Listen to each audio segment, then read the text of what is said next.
कहानी की शुरुआत होती है और हमें दो बच्चों को दिखाया जाता है जहाँ पर कि उनकी माँ उन्हें ब्यूटी एंड द बीस्ट की कहानी सुना रही होती है। वो बताती है कि एक समय की बात है, एक व्यापारी हुआ करता था जिसके की 3 बेटे और 3 बेटियां थीं और वो काफी रईस आदमी था। उसके पास 3 जहाज थे, लेकिन एक हादसे में उसकी शिप तबाह हो गई, वो समुद्र में डूब गई, जिस वजह से उस व्यापारी के सभी बेटे और बेटियां काफी परेशान थे क्योंकि उन्हें अपना आलीशान घर छोड़ना पड़ रहा था। लेकिन इस व्यापारी की जो सबसे छोटी बेटी थी जिसका नाम वैल होता है, उसे इन सब चीजों से कोई मतलब नहीं था। वो अपनी ही दुनिया में खोई रहती थी, उसे ऐशो आराम की जिंदगी से कोई फर्क नहीं पड़ता था। अब एक दिन व्यापारी अपने सभी बच्चों को बताता है कि उनकी डूबी हुई जहाज गवर्नमेंट को मिल गई है, तो मैं उसे लेने के लिए जा रहा हूँ। तो बच्चों बताओ मैं तुम्हारे लिए वहाँ से क्या खरीद कर लाऊं। ये बात सुनकर व्यापारी की सभी बेटियां उससे महंगी महंगी चीजें लाने के लिए कहती हैं, लेकिन उसकी सबसे छोटी बेटी वैल उससे कहती है कि डैडी आप मेरे लिए बस एक रोज ले आना, मेरे लिए यही बहुत है। इसके बाद व्यापारी अपने एक बेटे को लेकर शहर पहुंचता है जहाँ पर की गवर्नमेंट ऑफिसर उसे बताते हैं कि तुम्हारी ये बोट तुम्हें नहीं मिलेगी क्योंकि उसे बैंक ने अपने कब्जे में ले लिया है। अब ये बात सुनकर व्यापारी काफी उदास होता है और वो घर आने के लिए वापस मुड़ता है, लेकिन उसका बेटा वहाँ पर नहीं होता। अब उसे वहाँ ना पाकर व्यापारी काफी परेशान हो जाता है और वो उसे ढूंढता हुआ एक बार में आ जाता है। और यहाँ पर कुछ लोग उस व्यापारी का नाम सुनकर उससे गन पॉइंट पर ले लेते हैं क्योंकि इस व्यापारी का वो लड़का इन लोगों के पैसे लेकर यहाँ से भाग गया था और इसीलिए ये लोग व्यापारी से अपने पैसे मांगते हैं, लेकिन व्यापारी इन्हें समझाते हुए वहाँ से निकल जाता है। और जब व्यापारी को काफी देर तक उसका बेटा नहीं मिलता तो वो सोचने लगता है कि शायद मेरा बेटा घर चला गया होगा। अब इसी उम्मीद में वो भी अपना घोड़ा लेकर वहाँ से निकल पड़ता है, लेकिन रास्ते में ज्यादा बर्फबारी होने के चलते उसका घोड़ा फिसल कर गिर जाता है। और अब क्योंकि यहाँ पर व्यापारी की हालत भी काफी खराब हो गई थी, इसीलिए उसे अपने फेवरेट घोड़े को छोड़कर आगे बढ़ना पड़ता है। और काफी आगे आने पर उसे एक पुराना सा महल मिलता है जिसके अंदर कोई भी नहीं था। इस महल के अंदर टेबल पर बहुत सारा खाना लगा हुआ था जहाँ पर की बहुत सारी चीजें रखी हुई थी और ये सारी वही चीजें थी जो कि व्यापारी की बेटियों ने उससे अपने लिए लाने के लिए कहा था। और इसीलिए व्यापारी अपने बच्चों के लिए मंगाई गई चीजों को इकट्ठा करता है और इसी दौरान उसका घोड़ा भी यहाँ पर आ जाता है जो कि अब पूरी तरह से ठीक था। और व्यापारी अपने घोड़े को देखकर बहुत खुश होता है और अब वो अपना सारा सामान घोड़े के ऊपर लाद कर वहाँ से निकल जाता है। अब थोड़ी ही दूर आगे जाने पर उसे बहुत सारे रोज लगे हुए दिखाई देते हैं और रोज देखते ही उसे अपनी सबसे छोटी बेटी वैल की बात याद आती है और इसीलिए वो एक रोज वहाँ से तोड़ लेता है। और उस रोज को तोड़ते ही एक बहुत ही खतरनाक बीस्ट व्यापारी पर अटैक कर देता है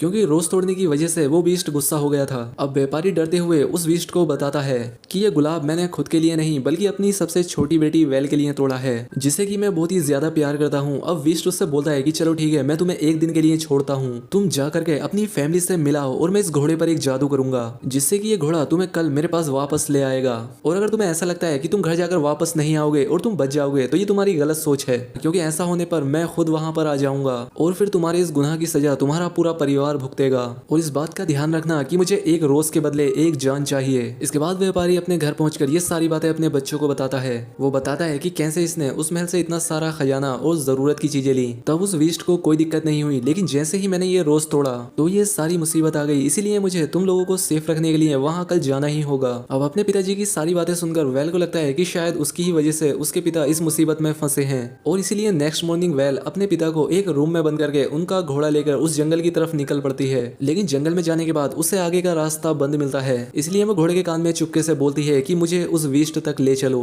जिसके बाद आगे के रास्ते से सारे पेड़ और झाड़ियां अपने आप ही साइड होती चली जाती हैं। और इसीलिए फाइनली वैल उस महल में पहुंच जाती है, लेकिन इससे वहां पर कोई भी नहीं दिखाई देता। तो इसलिए पूरे महल को घूमते हुए उसे एक कुआं दिखाई देता है, तो इसलिए वो उस पानी में अपने जख्मी हाथ धोती है, लेकिन उस पानी में उसके हाथ जाते ही उसके जख्म खुद ब खुद ठीक हो जाते हैं। और आगे जाने पर उसे एक बहुत ही प्यारी ड्रेस दिखाई देती है जिसे कि वो पहन लेती है और इस ड्रेस को पहनने के बाद वैल बहुत ही ज्यादा खूबसूरत लग रही थी। और तभी उसके पीछे से बीस्ट आ जाता है और ये बात वैल को भी पता लग जाती है, इसलिए वो उससे कहती है कि मैं अपने पिता की जगह यहाँ पर आई हूँ। लेकिन बीस्ट उसकी जान लेने की बजाय उसे डाइनिंग टेबल पर बैठाता है जहाँ पर की बहुत सारी डिशेस रखी हुई थी और वो उससे उन्हें खाने के लिए बोलता है। और तभी वैल को एक कांच के गिलास में बीस्ट की शक्ल दिखाई देती है जिसे देखकर वो बहुत ज्यादा डर जाती है। अब इससे पहले कि वैल कुछ समझ पाती बीस्ट वहां से गायब हो जाता है। लेकिन अब रात को जैसे ही वैल सोती है उसे उस बीस्ट का पास्ट दिखाई देने लगता है, जहाँ पर हमें पता लगता है कि वो बीस्ट असल में एक बहुत ही बड़ा प्रिंस था जो कि काफी टाइम से एक गोल्डन हिरन के पीछे पड़ा हुआ था, लेकिन वो उसे पकड़ ही नहीं पा रहा था। अब जैसे ही वो घर आता है उसकी प्रिंसेस उससे कहती है कि तुम मुझे इस तरह से अकेले छोड़कर मत जाया करो, क्योंकि इससे मुझे काफी अकेला फील होता है और तुम उस हिरन को भूल क्यों नहीं जाते।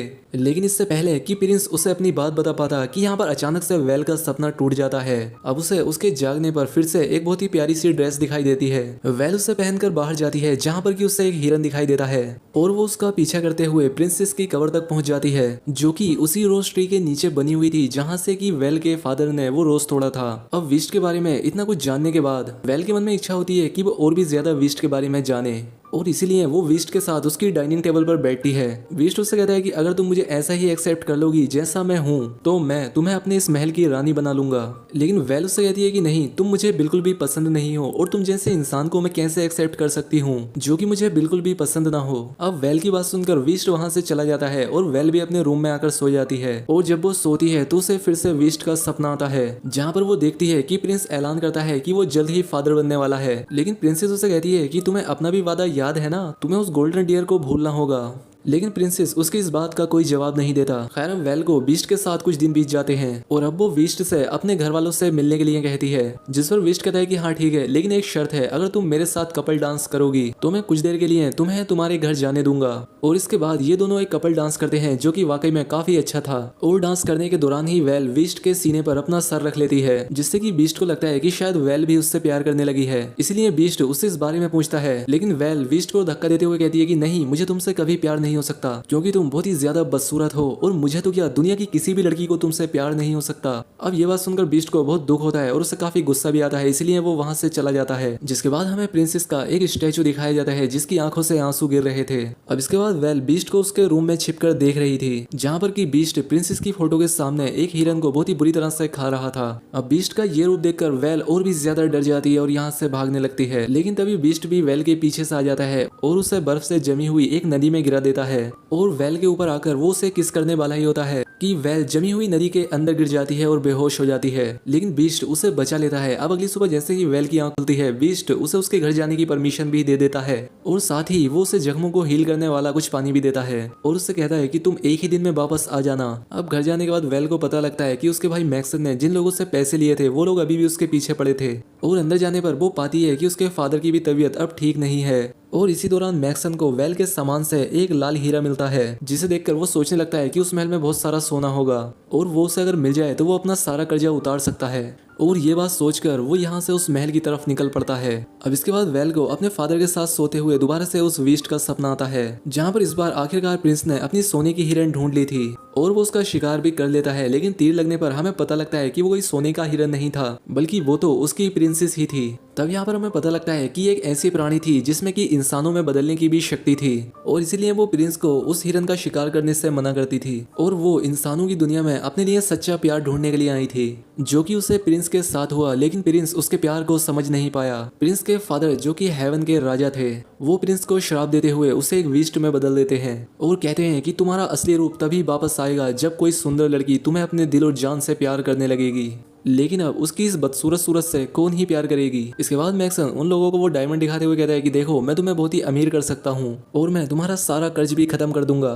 अब अगली सुबह वेल की आंख खुलते ही वो अपने फादर को हीलिंग वाटर दे देती है। अब बाहर आने पर उसे पता लगता है कि उसका घोड़ा तो उसका भाई ले जा चुका है। दूसरी तरफ मैक्सन उन गैंगस्टर लोगों के साथ इस महल तक पहुंच चुका था, जहां पर की गैंगस्टर की गर्लफ्रेंड प्रिंसेस की बॉडी से उस रेड कलर के तीर को उठाकर गैंगस्टर को देती है और उससे कहती है कि देखो, हमारे लिए इतना ही काफी है, चलो अब हम यहाँ से वापस चलते हैं। लेकिन अब वो जाने से मना कर देता है, जिसके बाद ये सभी लोग महल के अंदर आ जाते हैं और अंदर आने के बाद ये लोग इतनी कीमती चीजें देखकर पागल हो जाते हैं और जल्दी जल्दी सारी चीजें उठाने लगते हैं।